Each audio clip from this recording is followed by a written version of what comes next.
Bien, buenos días. Vamos a continuar con el Evangelio según San Marcos y vamos a ir al capítulo número 2, versículos del 1 al 12. En nuestras Biblias trae ahí el título de Jesús sana a un paralítico.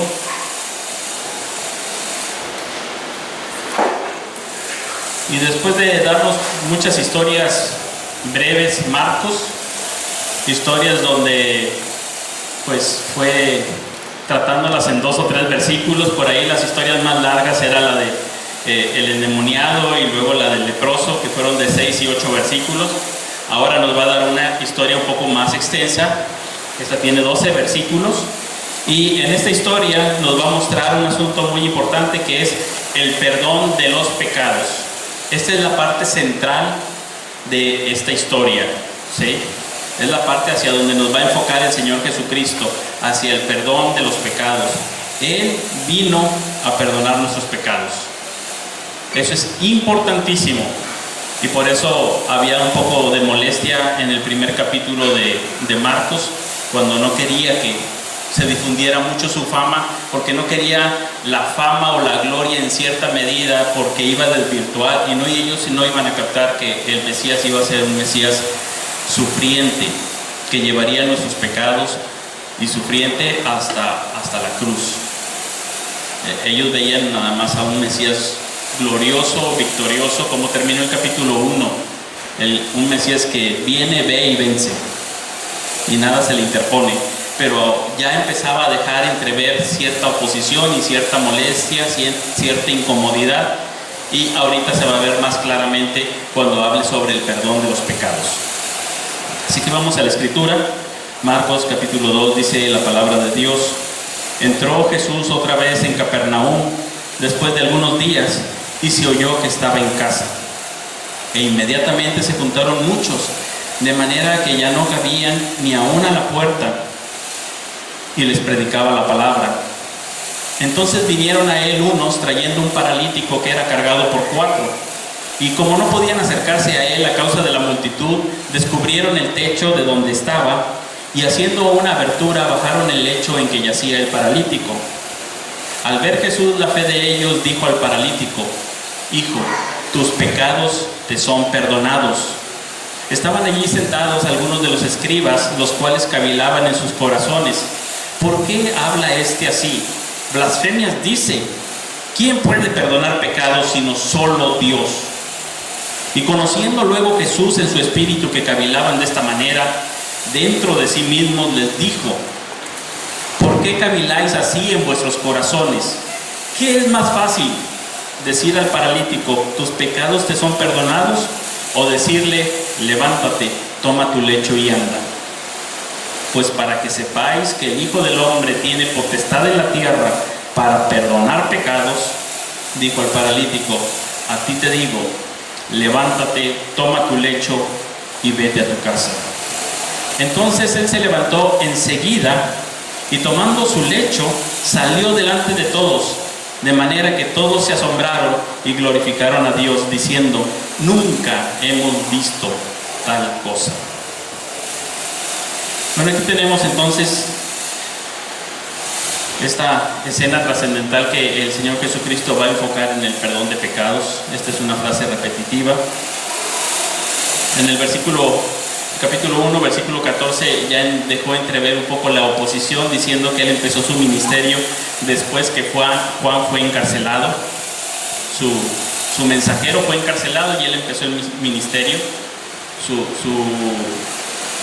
Su heraldo, el heraldo del nuevo rey, está prisionero.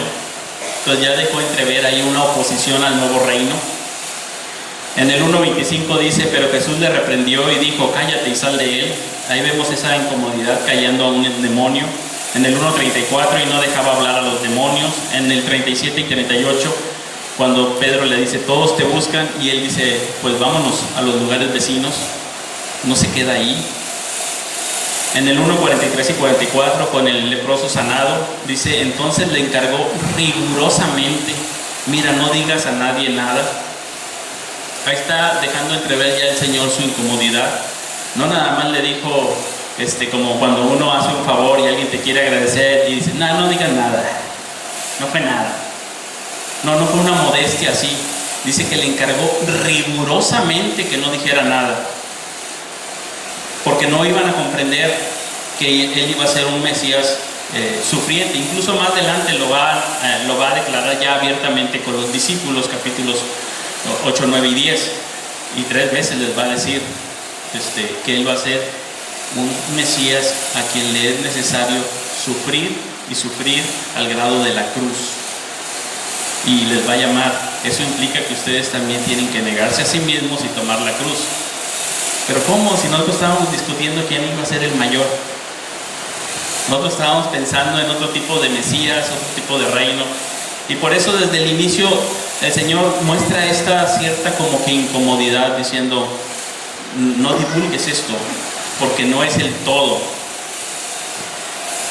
Marcos va dejando entrever esa oposición, y a partir de esta historia del capítulo 2, versículos del 1 al 12, donde sana a un paralítico, va a narrar 5 historias donde va a mostrar esta oposición.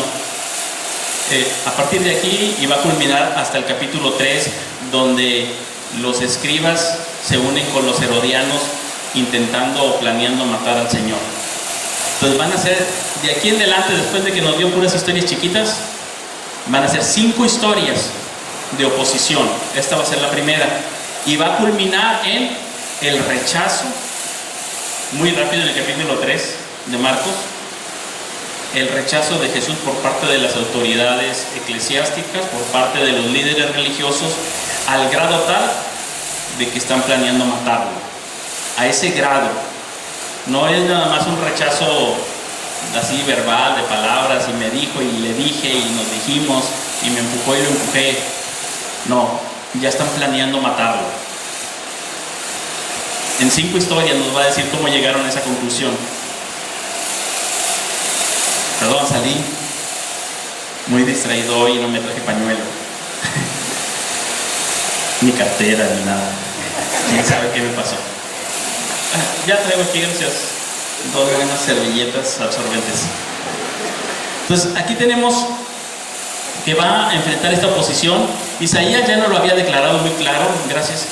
Nos había dicho que el Señor iba a ser que el Señor iba a salvar a través de su Mesías, y ese Mesías, para sorpresa de todos, iba a ser un Mesías sufriente, y para sorpresa de todos, la salvación iba a ser una salvación que alcanzaría no solamente al pueblo de Israel, sino a todas las naciones.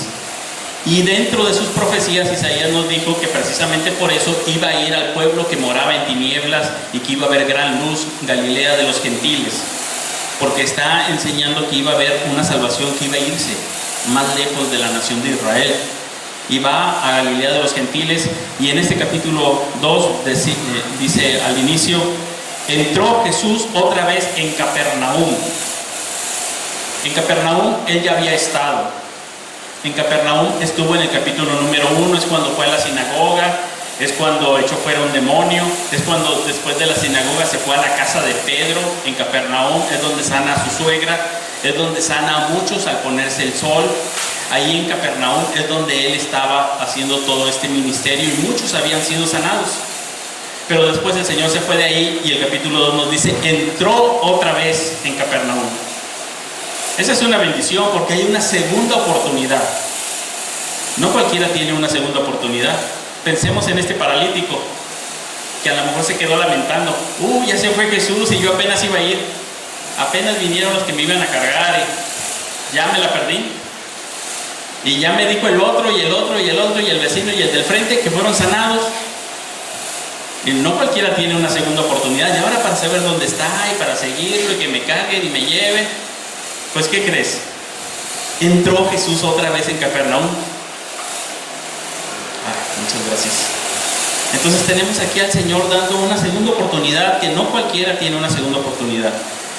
En esta historia vamos a ver entonces que la restauración del reino viene con perdón de pecados. Los personajes que vamos a ver aquí va a ser Jesús, el Mesías. Su popularidad ha aumentado. Él se llama a sí mismo el Hijo del Hombre, pero le va a dar otro toque a este título del Hijo del Hombre, porque en Daniel lo vemos, este título utilizado para el Mesías triunfante y reinante. y Él lo va a utilizar para decir que el Hijo del Hombre vino para servir y para dar su vida en rescate por muchos, y va a utilizar este título como alguien que va a sufrir a la cruz. Le va a dar otro giro, predica a la gente. Los escribas se refieren despectivamente a Él como este. ¿Sabe los pensamientos de los escribas? Perdona pecados y sana. Ese es Jesús, nuestro personaje principal. Tenemos otro personaje principal aquí, que es un paralítico. Este es un hombre con limitaciones de movilidad, lo tienen que llevar, es llevado por otros, es objeto del perdón de Dios, del perdón de Jesús, y es sanado por el Señor. Podemos imaginar un poco de este personaje si hacemos su vida hacia atrás, que tanto en aquel entonces como ahora un paralítico no tiene mucha posibilidad más que de ser un mendigo, una carga, y tener algunas otras complicaciones en su cuerpo, tal vez algunas llagas, algunos deseos frustrados, algunas incomodidades.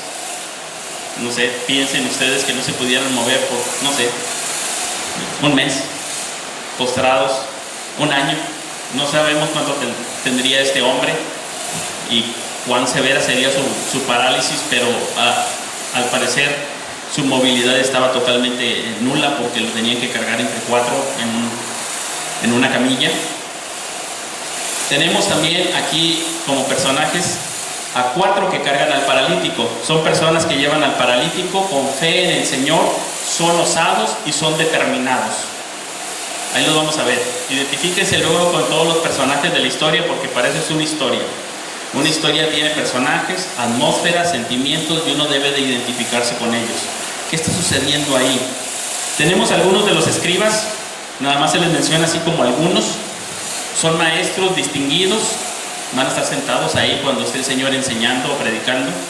No exponen sus objeciones en esta escena, solo piensan, desaprueban a Jesús, son despectivos hacia el Señor, juzgan a Jesús, son retados a creer por el mismo Señor, son escépticos, son celosos, pues el mismo pueblo ve a Jesús como un mejor maestro que ellos. Cuando estuvo en las sinagogas en Capernaum, la gente empezó a decir que él enseñaba mejor que los escribas porque enseñaba con autoridad. Ese es un halago para Jesús, pero es algo que cala a los escribas, y ahora están ahí en primera fila en casa, tal vez en casa de Pedro. Y tenemos una multitud. Aquí estos son personajes secundarios. Conocen la fama del Señor, muchos habían sido sanados por Él, escuchan al Señor en tiempos de su fama, se muestran expectantes ante lo que sucederá, al final glorifican a Dios maravillados, y su principal función también, tapan la puerta. Esa es la multitud. No abarrotan el lugar. El lugar es Capernaum. Tenemos otro lugar importante que es el techo de la casa. La casa llena tiene en las construcciones de aquel tiempo una escalera exterior.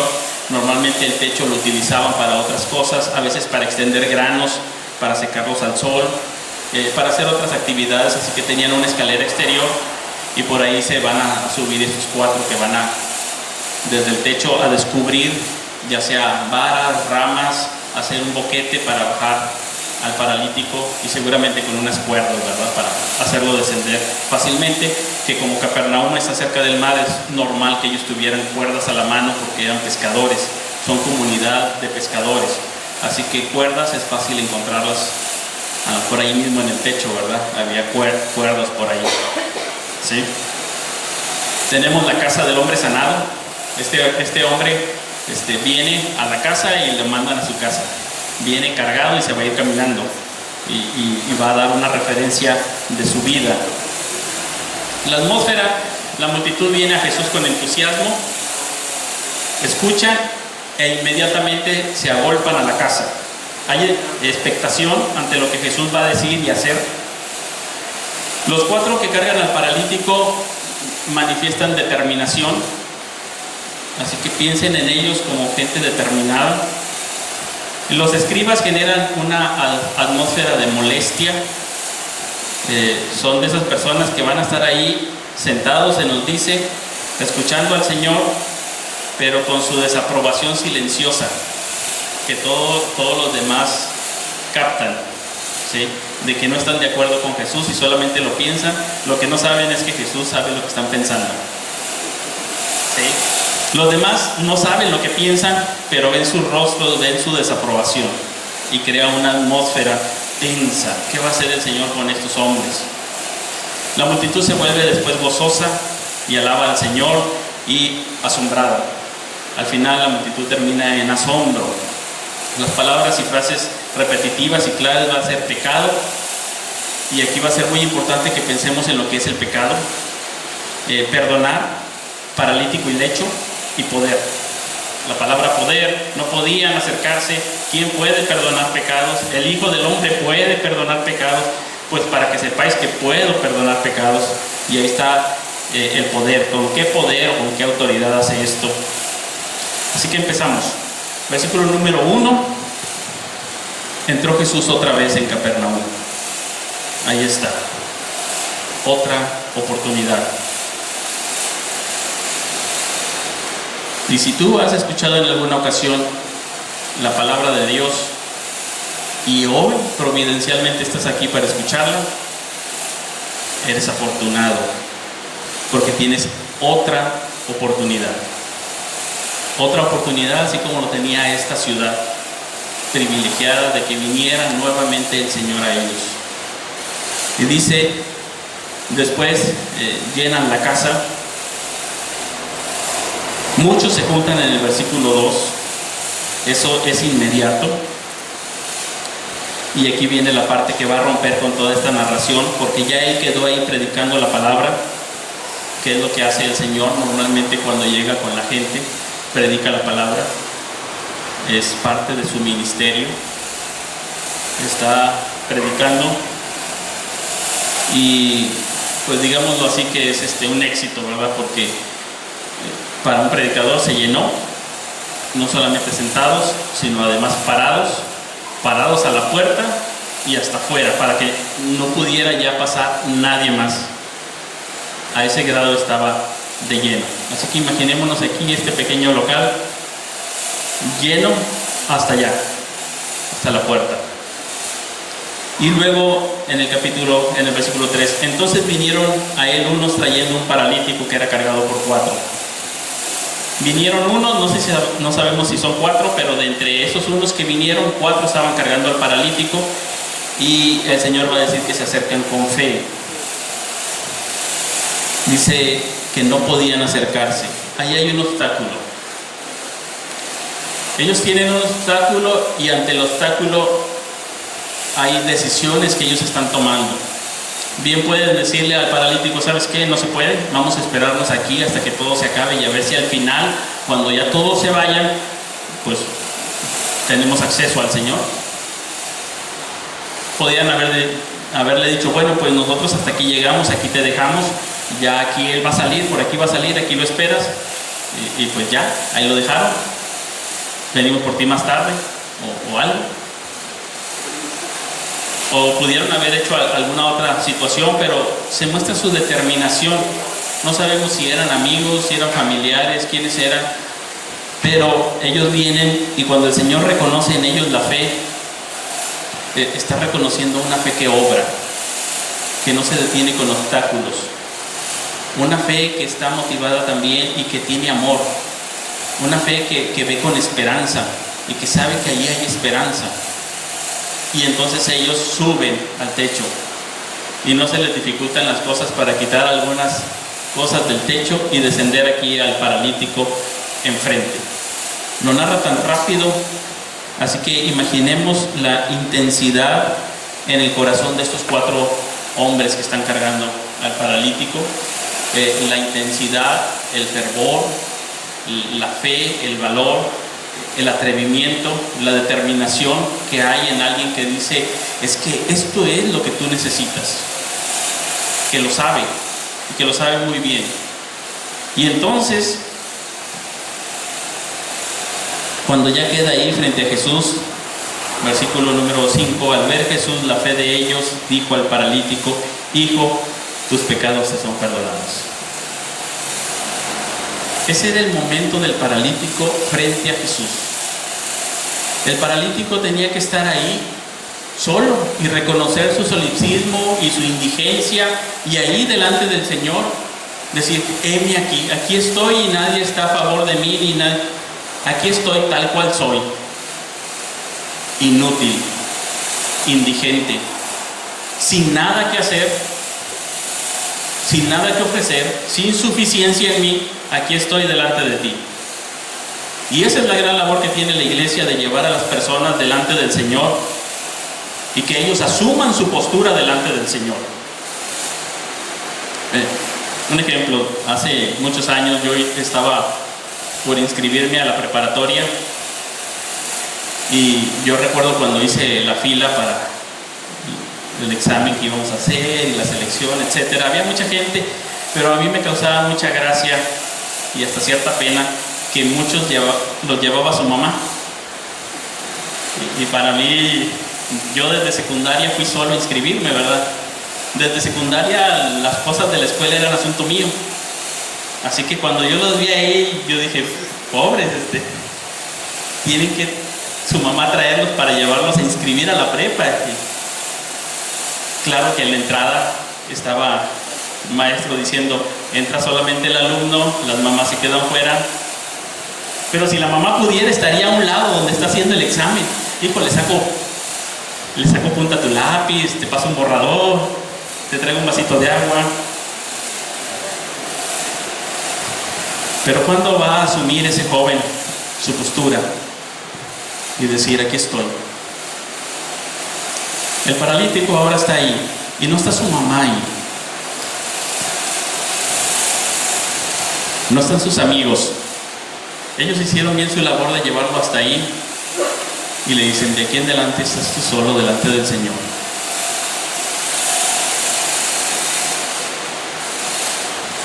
Y esa es la labor de la iglesia y de todo pastor. Nuestra iglesia cristiana mexicana ha sufrido a lo largo de los años por estructuras simbólicamente agresivas de pastores, manipulando y no dejando que las personas asuman su postura delante del Señor, casi parándose a la puerta sin entrar ni dejar entrar. Esas posturas de cacicazgo que no permiten al individuo decir: Señor, aquí estoy, y siempre tener un intermediario. Esas no son las posturas correctas. Uno debe de traer a las personas, como tenemos aquí, ¿verdad?, al apóstol Pablo diciéndonos: yo me esfuerzo y trabajo y esto para llevarlos a todos a la madurez, pero se van a presentar delante del Señor. Cada uno tiene que asumir delante del Señor su postura y decir: heme aquí, reconozco delante de ti y voy a dar cuentas delante de ti, y aquí estoy, Señor, frente a ti. Como el paralítico, reconociendo mi responsabilidad, mi indigencia, mi indignidad, mi fragilidad, aquí estoy. Nadie más va a creer por ti. Nadie más se va a presentar al Señor, sino que cada uno de nosotros dará a Dios cuenta de sí. Creyentes o no creyentes. Y un día tenemos que estar así como el paralítico. Está bien, los amigos ya me ayudaron. Está bien, ya se esforzaron los maestros y los pastores y los evangelistas, y ya me trajeron hasta aquí, pero en este momento, de aquí en adelante, tengo que decir: aquí estoy, Señor. ¿Y cuál es la respuesta del Señor? ¿Por qué lo llevan al Señor? Tampoco esos amigos son unos malvados, ni los pastores, ni la iglesia. ¿Por qué lleva a la gente al Señor? No los llevan ante el monte humeante y que despide rayos y fuegos y amenazador. Lo llevan ante un Señor que es el Mesías misericordioso, amoroso, perdonador. Cuando lo llevan ante Él, lo llevan de la mejor manera. Y un día también nosotros, como padres que vemos a nuestros hijos crecer y que quisiéramos lo mejor para ellos en sus vidas, un día tenemos que llevarlos al Señor, y ellos delante del Señor tienen que presentarse y decir: Señor, aquí estoy, No mi papá, no mi mamá, no mi tío, no mi abuelo, no el pastor. Aquí estoy. Uno no puede seguirse escondiendo y decir detrás de los matorrales: ay, Señor, es que la mujer que tú me diste. En algún momento el Señor le dice: ¿dónde estás, Adán? Tienes que venir aquí delante de mí y reconocer tu solipsismo, reconocer tu indigencia, reconocer tu responsabilidad y tomar tu postura delante del Creador y decir: aquí estoy. Por eso tenemos mucho cuidado de no generar estructuras agresivas, ni manipuladoras, ni siquiera títulos. A mí me costó mucho cuando vine aquí y a Carlos decirle Carlos. Ahorita le digo Carlos. Qué atrevimiento, ¿verdad? No es la costumbre ni la enseñanza de mi madre. Pero él me insistía: dime Carlos. No queremos ningún título aquí, ni siquiera don. Y no me hables de usted. ¡Ay, cómo batallé! Ahorita ya no. Ya soy muy atrevido en eso. Pero ¿qué es lo que está haciendo? Está haciendo lo que los amigos del paralítico. Ahí estás tú delante del Señor, ahí estás tú delante de la iglesia, y tú estás sirviendo a la iglesia y no estás a través de mí, ni estás siendo manipulado ni forzado de ninguna manera, sino que tú tienes que presentarte delante del Señor y servirle a Él, y no puedes llegar en aquel día y decirle: ah, Señor, es que los pastores, hijo, yo te di a ti dones, talentos, algo en lo que ibas a servir. Ah, Señor, es que mi padre, mi madre. No, este paralítico está ahí y los 4 amigos hicieron lo que debían de hacer, y lo que es menester que hagamos todos en la iglesia del Señor, con fe, con pasión, con amor por las personas, con determinación y con esperanza, llevarlos al Señor y dejar que ellos asuman su postura delante de Él, reconociendo sus pecados delante del Señor, en la confianza de que se van a encontrar con un Dios misericordioso, perdonador, bueno, como lo hemos encontrado nosotros. Recuerdo en una ocasión compartiendo con unos hombres en Gualagüises, ya ancianos, sencillos. Creo que Carlos estaba compartiendo el Evangelio, y después de compartir el Evangelio ora y termina, y viene un hermano: no hermano, es que a ellos hay que dirigirlos, y los agarra, los trae para acá y les dice: ¿crees en Cristo? Y sí, vas a repetir después de mí y vas a decir esto y esto y esto y esto. Esa es una estructura simbólicamente agresiva, cuando uno debe de dejar que Él asuma su postura ante el Creador y decir: tú, yo ya te traje el Evangelio y aquí estás tú delante del Señor, como lo debe de hacer cualquier predicador de la palabra. Mira, aquí está la enseñanza. Algún maestro me decía: el predicador debe ser como un mesero. Él te trae el platillo, pero ya tú deja que Él se lo coma. No le vas a estar ahí partiendo y dándole en la boca, ¿verdad? Ese es el respeto de decirle: mira, esta es la enseñanza de la palabra de Dios, y ahora tú tienes una responsabilidad directa delante de Dios. Y aquí recordemos esta frase: delante de Dios, porque el pecado no tiene sentido si no es delante de Dios, si no se reconoce contra quién se ha pecado y quién ha pecado. El pecado es pecado porque es delante de Dios, y cobremos conciencia de eso. Es delante de Dios. Eso es pecado. Todas aquellas obras que cometemos, actitudes, incluso naturaleza, que es contraria a Dios. Obras como nos dice los mandamientos: no matarás, no robarás. Esas son acciones. Pero también nos dice actitudes: no codicies, la ira. Son actitudes, el orgullo. Pero también dice naturaleza: erais por naturaleza hijos de ira, lo mismo que los demás. Por naturaleza.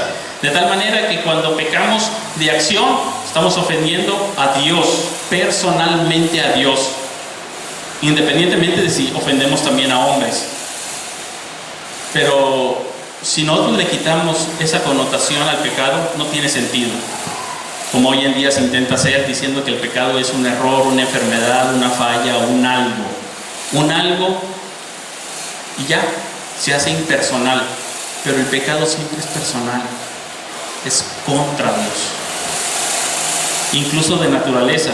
Puede ser que este hombre diga usted, bueno, el paralítico, ¿qué pecados cometió? Los hombres con parálisis pueden inspirar cierta compasión en nosotros, cierta ternura y decir, bueno, pobrecito, o sea, no, ¿cómo que pecados? Viene el Señor y habla de sus pecados. Porque puede ser no solamente de acción, puede ser de actitud, pero incluso de naturaleza. Todos los seres humanos nacemos con una naturaleza rebelde contra Dios. De tal manera que aun y cuando dormimos, que no hacemos nada, ni tenemos actitudes contra nadie, aún dormidos estamos pecando contra Dios, contra su soberanía, contra su bondad y contra su santidad, por nuestra naturaleza rebelde contra Él. Y todas nuestras acciones están manchadas por nuestro pecado. Todos. Pero este hombre tiene la oportunidad gloriosa de estar delante del Señor. Y el Señor le dice, hijo, tus pecados te son perdonados. Hijo es una manera en que los monarcas se podían referir a sus súbditos también. No es precisamente de un padre, ¿verdad? Era un rey que le podía decir, como el rey Saúl cuando estaba persiguiendo a David, y luego le dice, hijo, ven para acá, ya te perdono, tú me has perdonado, eres más justo que yo, vente, hijo. ¿Sí? Y era una manera de decir. Pero en esa manera de hablarle, lo está reconociendo como alguien de su pueblo. Ya habíamos mencionado Lo-Ammi, Lo-Ruhamah en Oseas, cuando el Señor dijo, ya no voy a tener compasión de ellos. Lo-Ruhamah es no compadecida. Ruhamah es una palabra de compasión que tiene que ver con algo que sale de las entrañas. Y Lo-Ruhamah es como un sentido de decir también abortivo. En vez de que es un amor, no es amor de las entrañas, es como que lo expulsó, como alguien abortivo, echado fuera, sin misericordia, sin compasión. Y Lo-Ammi es no pueblo mío. Am es pueblo, Ammi es mi pueblo. Y Lo es negación, ¿verdad? No es mi pueblo, no los conozco.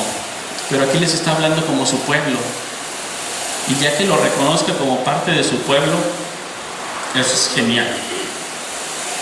No le dice fulano, ni tampoco le dice abortivo, no le dice bastardo, no le dice perrillo, como de entre los gentiles, le dice hijo, como hijo de la nación, del pueblo de Dios. Le dice, hijo mío, hijo, tus pecados te son perdonados. Y ahí el Señor enfoca la necesidad de este hombre en el perdón de sus pecados. Así que todos estaban tal vez nada más viendo a 4 hombres que hacen descender a un paralítico, pero el Señor está viendo fe. El Señor está viendo un hijo. El Señor está viendo pecado. El Señor está viendo su indigencia y su necesidad delante de Dios. Y el Señor perdona. Actúa en misericordia.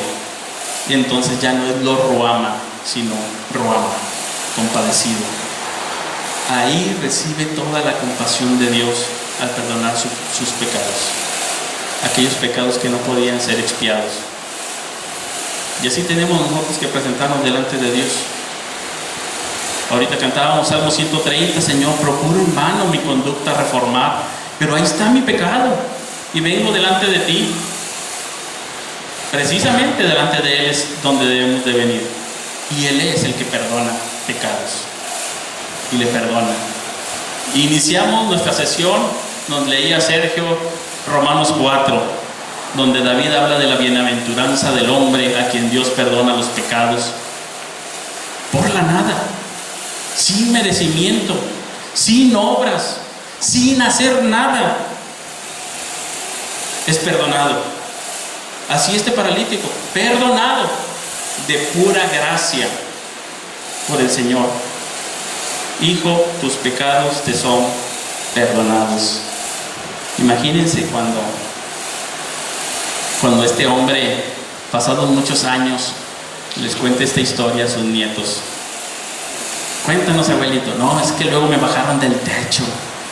¿Has visto Misión Imposible? Sí, haz de cuenta. Pero eso no es lo más increíble, nieto. No, hijo, mira. Me dijo hijo. A mí me dijo hijo. Y me dijo, tus pecados te son perdonados. ¡Guau! Tus pecados te son perdonados. Todos necesitamos que el Señor nos diga esto. Venimos a Él cargados de pecados y de las consecuencias de los pecados, de los nuestros y de otros.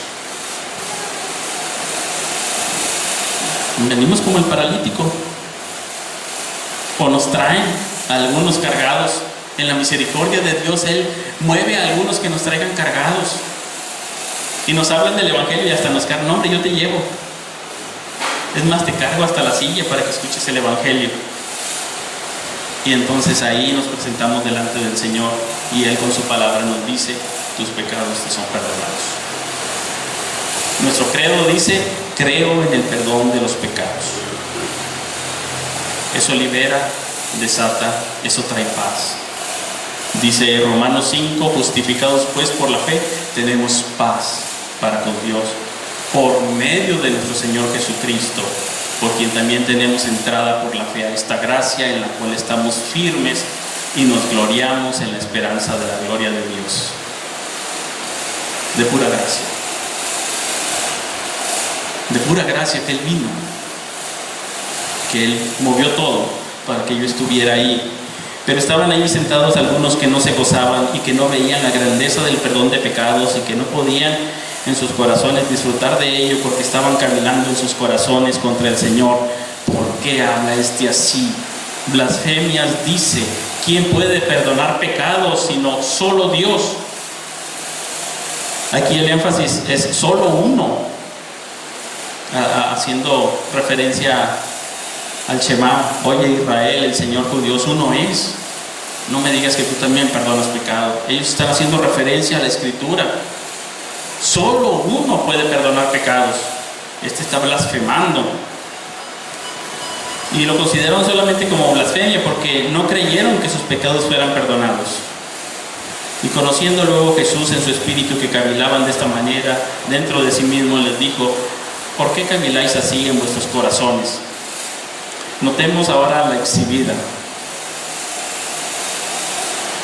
Aunque ellos lo cuestionan en silencio, el Señor los exhibe delante de todos. ¿Por qué están pensando así? Y les manda un reto. Un reto como cuando Elías reta a los profetas de Baal. Pues vamos a ver si es cierto. Decía Elías, si cae fuego, es que es cierto. Si no cae fuego, pues no. Entonces, esta escena es más o menos así. Si se levanta el paralítico, es que es cierto, sus pecados son perdonados. Toda esa frase de que sí que es más fácil, es nada más como un reto de decirle, si se levanta, es que sí fueron perdonados sus pecados, y quiere decir que yo tengo poder en la tierra para perdonar pecados. Si no se levanta, es que son locuras mías. Entonces ahí está el Señor Jesucristo diciéndoles, ¿aceptan el reto? Ellos están callados y están asombrados, están molestos, pero obviamente aceptan el reto. O sea, vas a hacer caminar a un paralítico. ¿Y qué hacen? No nada más están ellos observando, está observando la multitud.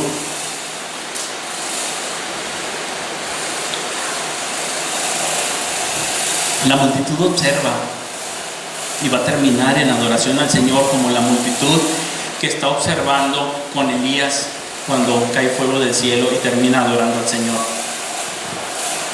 Porque esto era tan importante que ellos tenían que cambiar su manera de pensar con respecto al Mesías. Y entonces estos hombres están ahí sentados y reaccionan a la enseñanza del Señor, no como reaccionaban el endemoniado, ¿verdad? Que él cuando enseñó, el endemoniado se puso a gritar, ¡ah! Tú eres Jesús, y etcétera, etcétera, y lo callaban. No, estos reaccionan contra Jesús, pero no como el endemoniado gritando, sino callados, muy propios, solamente en su mente. Pero no importa cómo reaccionemos contra el Señor, gritando como endemoniados o en silencio, el asunto es lo mismo en el corazón. Y entonces le dice al paralítico, levántate. Bueno, primero, para que sepáis, esa es la prueba, ese es el reto. Lo que va a demostrar esta sanidad es el perdón de pecados. El énfasis no está en la sanidad, sino en el perdón de pecados, y con ello nos está ubicando que todas las sanidades anteriores no tenían otro énfasis más que apuntar hacia el perdón de los pecados. Más adelante va a decir que ese perdón de los pecados es por Él mismo, siendo muerto en la cruz. De manera que cuando le dice, hijos, tus pecados te son perdonados, el Señor los está cargando en la cruz. Cuando sana a alguien como un leproso, el Señor está cargando sus pecados en la cruz. Nos está apuntando hacia el Mesías sufriente en la cruz. Un Mesías que no van a querer muchos, que quieren la gloria, que quieren la sanidad, que quieren la prosperidad, que quieren lo bueno, pero que no quieren negarse a sí mismo y tomar su cruz y hacer un servicio sacrificial al Señor. Y luego lo vamos a ver cómo esa popularidad va a caer, porque habían malentendido su venida. Y entonces aquel hombre puede ya narrar a sus nietos, y luego me dijo, levántate, toma tu lecho y vete a tu casa. Y aunque ya fuera abuelito y trajera bastón, yo creo que en ese momento en que lo cuenta se pone de pie y brinca. Y así fue. Y aquí hay evidencia del perdón de Dios, perdonando todos mis pecados de una vez y para siempre. Él, solamente Él perdona los pecados. Los escribas estaban desenfocados y no podían gozar de este perdón ni gloriarse en esta esperanza que ahora había para este hombre. Ahora, nosotros podemos identificarnos con varios personajes aquí. Uno, con los 4 que cargan. Como iglesia tenemos una labor, y a veces está una multitud ahí estorbando, a veces hay obstáculos, a veces hay cosas que tomar y que hacer, pero lo principal es la fe. Es una labor de fe para traer a otros delante del Señor. Es una labor de fe. El Evangelio no avanza de otra manera más que de esta, una labor de fe. Así quiso el Señor. Hace poco nos compartía Juan Alton que nosotros ahora somos las manos del Señor, los pies del Señor para obrar en este mundo. Y Dios quiere obrar por medio de su iglesia, una iglesia misericordiosa que avanza en fe, haciendo una obra para el Señor de extensión del Evangelio a otros, para que también ellos puedan estar delante del Señor y que aunque vengan cargados, después se vayan caminando, que se vayan con el perdón de pecados. Nos podemos identificar con el paralítico. Si no has creído, si no has venido al Señor en arrepentimiento y fe, tú puedes venir hoy y decirle, Señor, aquí estoy. He pecado contra ti. Mi pecado es contra ti. Y tal vez hay otras cosas que también tienes que ver con los hombres, y tal vez hay cosas que tienes que restituir o restaurar. Pero hay algo muy importante que primero tienes que hacer delante del Señor y reconocer tu falta. Y decir, Señor, aquí estoy yo. Y mi vida no es una vida buena delante de ti, es inútil, soy como ese paralítico. Es una vida inútil, es una vida de tormento, es una vida que no merece ser vivida. Necesito tu perdón de pecados. Venir delante de Él suplicando misericordia. Nos podemos identificar con Él. Tal vez nos podemos identificar con la multitud y aprender a ver y a disfrutar y a gozar y a alabar al Señor y a decir, wow, el Señor es bueno, y escuchar testimonios de cómo otros han sido salvados por el Señor. Nos termina diciendo el pasaje que este hombre se levantó, tomó su lecho y dice, salió delante de todos. Da un ejemplo de testimonio delante de la gente, un testimonio que nos debe de hacer a nosotros reaccionar. Imagínense que él sana, sale y todos como si nada. Bueno, pues ya se fue. No, pues vamos a seguirle, Señor. Sigue con la predicación. ¿Dónde estabas? Punto número 3. Siempre que escuchamos que alguien se convierte al Señor, debe de llegar a nuestro corazón como esa multitud que al final dice, wow, y glorificaban a Dios con un grande asombro y decían, nunca hemos visto tal cosa. Hay gozo cuando un pecador se arrepiente, hay celebración, hay un disfrute. Nos enseña a valorar y a disfrutar y a celebrar el Evangelio y la transformación que el Evangelio hace en otros. El ver estos testimonios andantes, nosotros nos podemos identificar también con la multitud y lo que el Señor quiere que nosotros veamos. Y para cerrar, quisiera que consideráramos que aunque aquí no lo va a ampliar, lo va a ampliar más adelante. Este perdón de pecados es gracias a la muerte de Cristo en la cruz para perdonarnos. Este Mesías que perdona pecados es alguien que sufrió por nosotros en la cruz por amor. Y nosotros hemos de seguir su ejemplo, negándonos a nosotros mismos, tomando nuestra cruz y seguirlo, así como Él.